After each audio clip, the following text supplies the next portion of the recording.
สวัสดีค่ะยินดีต้อนรับเข้าสู่ช่องปองเพกาวนะคะจากชื่อวิดีโอเราก็ขอสปอยเลยว่าเราจะไปคุกอัสคาบันกันนะคะซึ่งวิดีโอนี้จะมีแต่เควสนี้ซึ่งเป็นเควสประจำบ้านที่มีแต่บ้านฮัฟเฟิลพัฟเท่านั้นที่ทำได้ดังนั้นเราจะใส่ส่วนอัสคาบันเต็มๆในวิดีโอแบบไม่ตัดเลย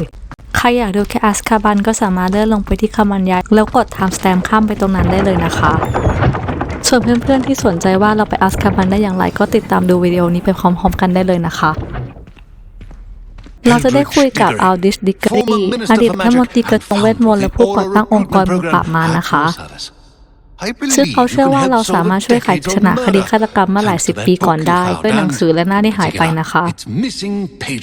เขาจะให้เราไปหาเฮเลน ทิทเทิลวูดเลนของเขาที่ปัจจุบันเกษียณจากการเป็นมือปราบมารแล้วเพื่อถามข้อมูลเพิ่มเติมเพราะคดีนี้เป็นคดีที่เธอเคยทำโดยเธออาศัยอยู่ในหมู่บ้าน Upper Hogsfield นะคะเราสามารถถามได้ว่าหน้าที่หายไปจะช่วยคดีได้อย่างไรเอลดริชบอกว่าเด็กผู้ชายคนหนึ่งหายไปพร้อมกับหน้าดังกล่าวถึงแม้ไม่มีใครพบศพเขาเด็กผู้หญิงคนหนึ่งก็ถูกกล่าวหาว่าเป็นคนฆ่าเขาอยู่ดีโดยหน้าที่หายไปนั้นช่วยเธอพ้นผิดได้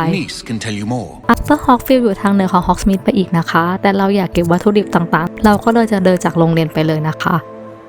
ระหว่างทางที่เราเก็บของเราจะเผลอเดินเข้าไปเจอพ่อมดแม่มดสายมืดรวมไปถึงสัตว์ประหลาดเยอะเลยนะคะนอกจากนี้เรายังเจอถ้ำที่สามารถดำน้ำลงไปเก็บของได้อีกด้วยพอเราเดินย้อนกลับมาบนถนนหลักเราเพิ่งรู้ว่าเราเข้าไปในป่าต้องห้ามโดยไม่ได้ตั้งใจมีหน้าอาจารย์ถึงห้ามเราเข้าไปเพราะศัตรูอย่างเยอะเลยหลังจากเลยฮอกสมิธไประหว่างทางเราจะเจอสัตว์ประหลาดพ่อมดแม่มดสายมืดรวมถึงค่ายกอบลินพอสมควรเห็นได้ชัดว่านอกจากฮอกวอตส์และฮอกสมิธแล้วที่อื่นไม่ปลอดภัยเลยนะคะหลังจากเดินมาสักพักเราจะมาถึงUpper Hogsfieldโดยเราขอสำรวจเมืองเล็กน้อยก่อนจะไปหาเฮเลนนะคะซึ่งเราจะเจอกับแคลร์โบมอนต์ซึ่งเธอกังวลใจที่แลนด์ล็อกและเหล่ากอบลินมาตั้งค่ายอยู่ทางนี้โดยสนใจชาวบ้าน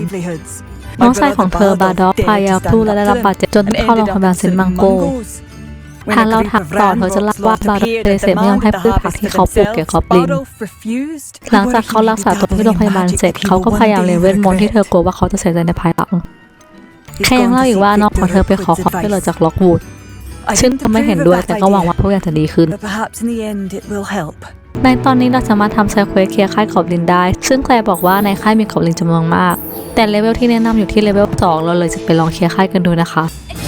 แต่พอไปถึงจริงๆกอบลินในค่ายเยอะจริงๆเราไม่รู้ว่าเราเล่นแย่หรือว่ากอบลินลุมเก่งมากจริงๆเพราะว่าเราใช้เวลานานมากกว่าจะชนะ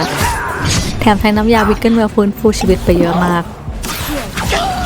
ก่อนจะไปถึงอีกค่ายเราเลยแวะซื้อน้ำยากับพวกเองเพิ่มเติมไปอีกนิดหน่อยค่ายที่2เราเลยเปลี่ยนกลยุทธ์ในการเล่นโดยการไปยืนบนเนินเขา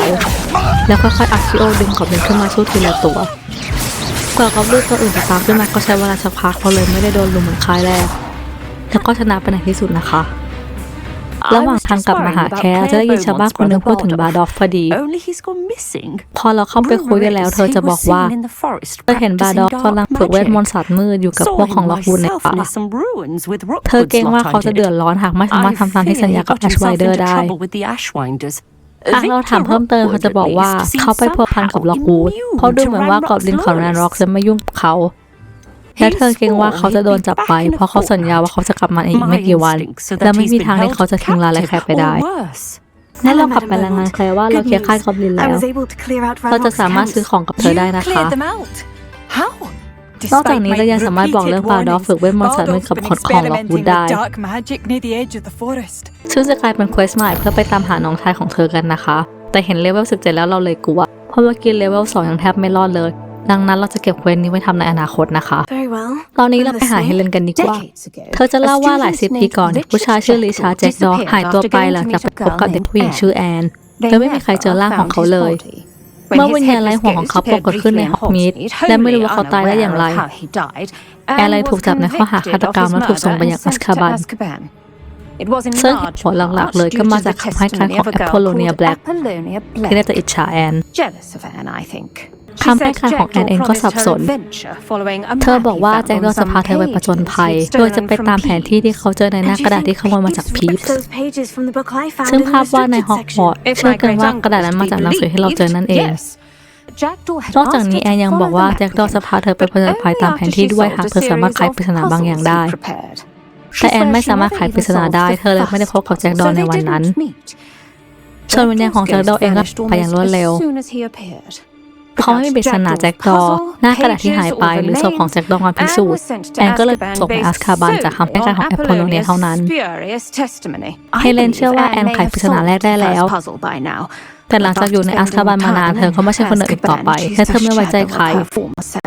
แต่เนื่องจากเรามีความเกี่ยวข้องกับหนังสือเหมือนแจ็คดอเธออาจจะอยากบอกข้อมูลกับเราก็ได้ในฐานะอดีตมือปราบมารเฮเลนสามารถเทเลพอร์ตเราไปยังอัสคาบันได้ก่อนเราจะไปเราก็สามารถถามเพิ่มเติมได้ซึ่งเฮเลนจะบอกว่าแอปโพโลเนียและอ้างว่าแอนผูกฆ่าแจ็คดอหลังจากที่เขาหักอกเธอ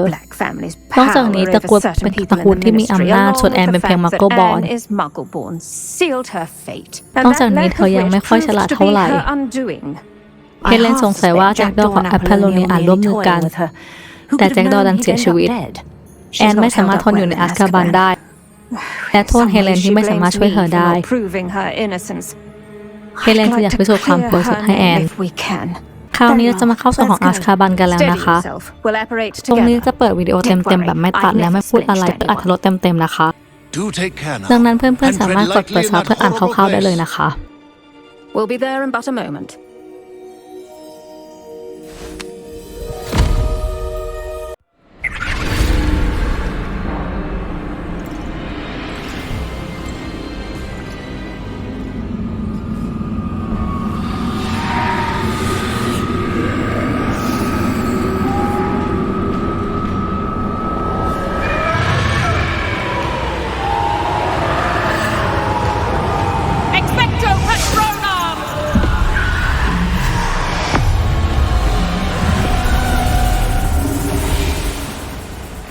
That ought to keep them at bay for now. Though, be aware, you may feel a wave of despair. It will pass. Thank you for the warning. This really is a dismal place, but we'll be out of here soon enough. Now follow me. Do keep your wits about you. I never thought I'd see the inside of Azkaban for myself. Nasty Dementors. Not even I could convince the Ministry to send them off. There's no need for such monsters. Careful around, Anne. She's been here a lot longer than the rest of them. If I had my wand, I'd cast Crucio on the lot of you! You don't scare me, young cur. They teach you so little of what you should know at Hogwarts. That witch you're with has a dark cloud over her. I can feel it. All around in darkness. My only friend. My only hope. No one at school's going to believe this.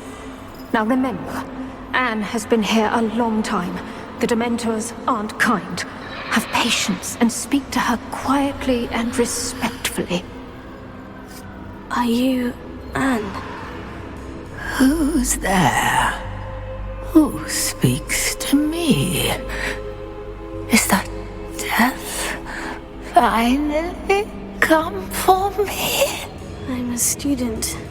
from Hogwarts. I found the book that you said would exonerate you. Ah, the book, the book. No one would look. None of the mages found the pages.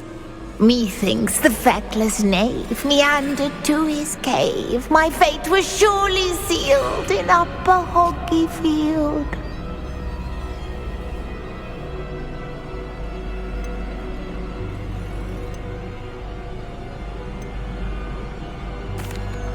What are you trying to say?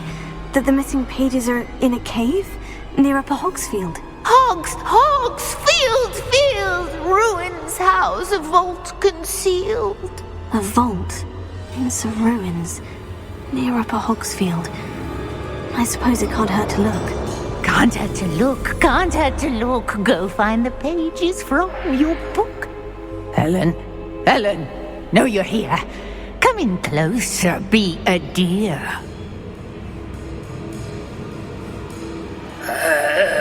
What is it, Anne?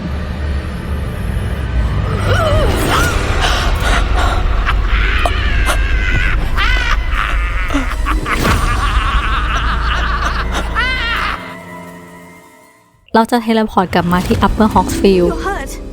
เฮเลนได้รับบาดเจ็บแต่เธอให้เราไปตามปริศนาต่อก่อนที่เธอจะเทเลพอร์ตหายไป What you need. วิดีโอนี้ค่อนข้างยาวพอสมควรเลย ตอนหน้าเราจะไปไขคดีแจ็คดอกันต่อเลยนะคะ ขอบคุณให้รับชมวิดีโอแล้วพบกันใหม่ในตอนหน้านะคะ ขอบคุณค่ะ